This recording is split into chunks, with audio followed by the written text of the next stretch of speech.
So you can tell like, oh, he kind of looks straight, but he's compensating with keep going forward. Yes. So he's not doing shoulder back. He's doing hip forward, and that's how he's trying to hold himself straight. Okay. Yeah. So with a sport, any sports, anything he does, especially fencing, if he's like trying to move upper body, all pressure gonna go to lower back, and very like high risk of lower back soreness, and your glute's gonna turn off, so something gonna overcompensate. Okay, so it's very important to keep core like strong in the movement, not just strong, like oh, okay, it's strong, but being able to control it throughout the day when you sit, when you're doing basic things like going to school, you know, like those type of things. Moving on to his upper body, so you see how he's opening his ribs, like he doesn't have T-spine extension here, so he's compensating with his core and opening his body that way because this one hurts. It's overtrained and not strong enough.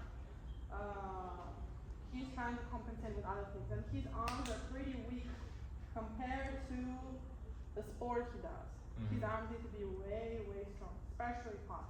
Yeah. So we call it like scapular, rotator cuff here, shoulder.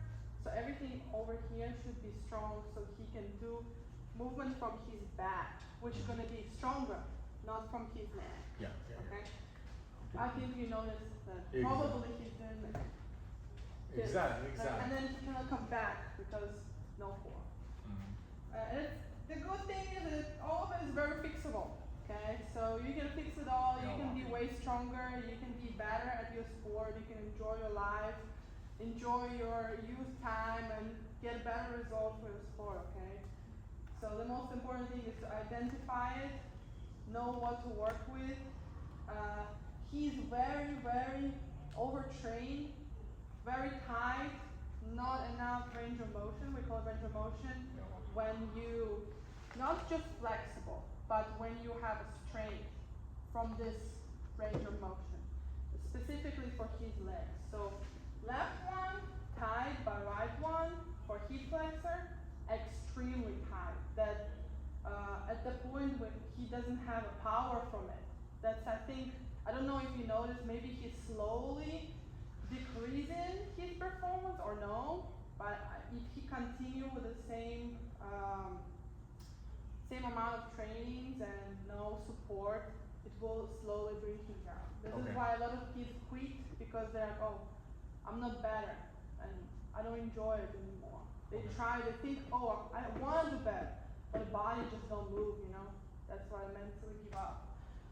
But all of this very much fixable. That's why we exist, to help kids to do it. His hamstring extremely tight. Yeah, you see it's not even 90 degrees. So 90 degrees is standard. It's like way back, very tight. Inner thigh, zero strength. So if this is zero strength, he's compensating with other things. For example, quad is a very most commonly things to use because its anterior side is very easy. Like bicep is stronger usually, quads are stronger than muscles on the back. So this is how knee pain, how he said, this is where it comes from. I see. Hip flexor so tight, this is so tight, hamstring extremely tight, no strength here, all pressure goes to your knee or ankle. Body have not a choice. That's why so when you're fencing, the knee can hurt sometimes, right? Oh, so like I shouldn't take that much range of distance? No, it's not about that. It's about you need to get your body a little bit stronger so you can. But how? I will show you. That's why I'm coach. Okay. Yeah, that's why I'm gonna show you how to do it. Okay. Yeah. So here zero strength. We're checking this side. So yeah, he cannot even squeeze me for like 5 seconds. Very strong. He's overtrained. Most likely he did have strength, maybe a little bit before, but because he trained so many times with no support for his body, it's already like turn off, shut down. So he's actually most likely it's not drama and not emotional. His body just cannot do it. Okay. Yeah, he already explained core this, okay? And hip flexor so tight he cannot hold himself with a leg. So for this movement, it's we actually use the same movements to train kids, most of them. So it's your own body weight. This is like posture. You hold yourself with a core. You activate single leg movement. That's how we fix imbalances. And trying to push hip back. His hip is giving up. He cannot hold it. No strength. Okay, side plank. You see this right leg? He can barely do 5 seconds. It's very, very bad. That's why his knee sometimes hurts. It's very, very close to injury. Very, very close. Same for hamstring. Fencers need to have extremely strong hamstring. So they can move from front to back very fast and attack and then go back. At the moment, he cannot even have a full range. He can barely hold himself, like on the lower side, but on the standard, he needs to go all the way up. And it's a body weight movement, so. Yeah, so as of what I saw, his right leg extremely overtrained because he's using it more. Left leg overtrained, but no strength to do it. That's why he cannot hold himself. Because left leg is not strong enough to do any single leg movement. But right get used to with this kind of, but knee is still going in a little bit.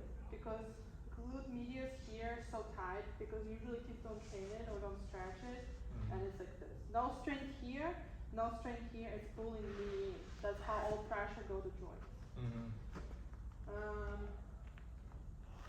Yeah, so here I don't see problem with his feet much. It's his body, his trunk here, his hip has no stability at all, so he cannot hold his own body weight. Yeah. Which is very important. Balance is very important for fencing to progress. Yes. So yeah, that's pretty much it. Do you have any questions that I can answer? Yeah, Anything else? I think that's that align with what I noticed and what I observed. Yeah. With fencing. Yeah. So he's 8-year-old, he's fencing Y8 and 8-year-old group and 10-year-old group. So Yeah. he's what he got some champion for the 8-year-old group. Great. But when he fencing with 10-year-old, I can feel in his body strength or body quality is not on that level. Yeah. So his action is kind of changed. Yeah. So and one question is like, what's kind of, I think you will explain for the next step. Yeah. What kind of plan we can have for him, especially for his age. And so I don't want him to have any training that can have a negative impact on his growth. Yeah, of course. So that's a very good question. We actually have